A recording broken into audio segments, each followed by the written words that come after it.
Welcome to Switched On Schoolhouse Civics. In this half-credit high school history elective, your students will study units that cover civics topics like a new nation, the Constitution, branches of government, government by the people, and relationship to the world. Now let's take a look at a civics lesson to see how concepts like these are covered. In a unit entitled Branches of Government, let's look at a lesson called How a Bill Becomes a Law. Most lessons begin with a brief introduction and a list of goals or objectives for the lesson. These objectives help students stay focused on important lesson content and provide parents with an effective way to measure mastery of lesson content. The goals for this lesson are: explain how a bill is proposed and sponsored, describe the steps by which a bill becomes a law, explain how political parties attempt to influence their party members into voting a certain way, and explain how the constituency can influence the way a legislator votes. Most lessons begin with a brief introduction and a list of vocabulary words that will be used throughout the lesson. We've included review and reinforcement activities to encourage mastery of these important words.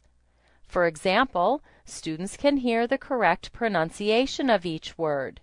Writer, petition. A Vocabulary Games arcade provides additional practice designed to help students to learn the spelling and definitions for the vocabulary from the lesson. Flashcards provides a fun way for students to review the definitions for the vocabulary words. Here's a sample.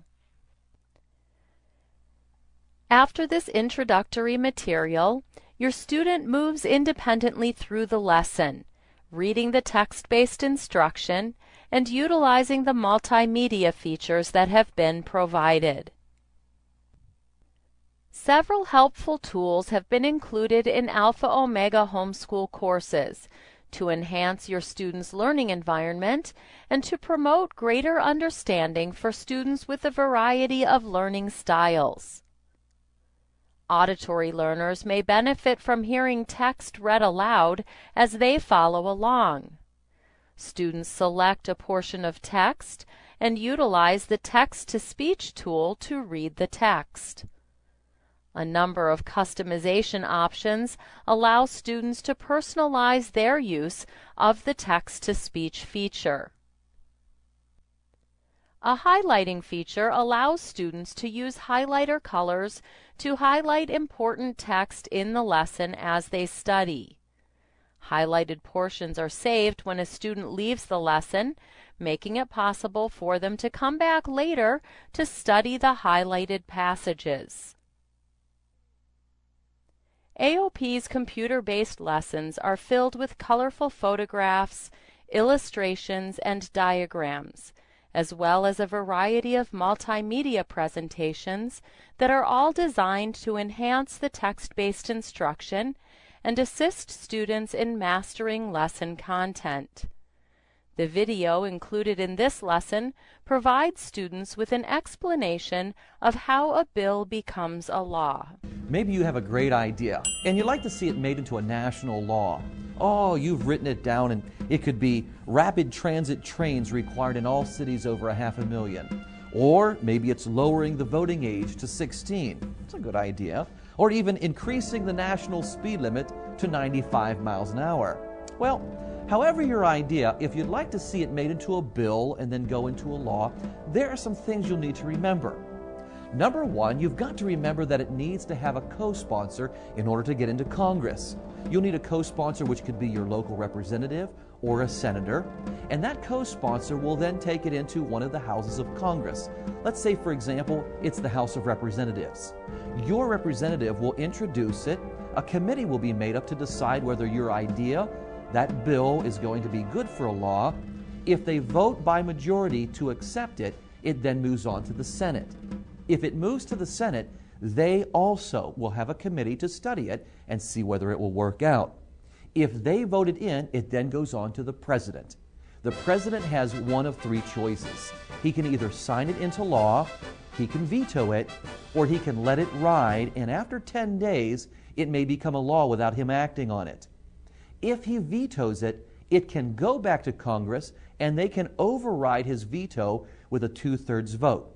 It's important to remember that a lot of ideas, a lot of bills do not become law. But if your idea should become a law, it will help shape the history of our nation. At the end of the lesson, your student is presented with a series of questions that provide a review of lesson content. If the lesson contains multiple sections, after completing section 1, the student continues to the next section, reading the text-based instruction and answering the remaining questions. Questions are presented in a variety of formats. Answers are automatically saved as the student works through the questions, with 85 to 90% of student work being graded immediately by the program. Nice job. A student is given the opportunity to reattempt questions that were answered incorrectly the first time through the lesson. The lesson is complete when the student has answered all questions correctly or has exhausted his allowed attempts.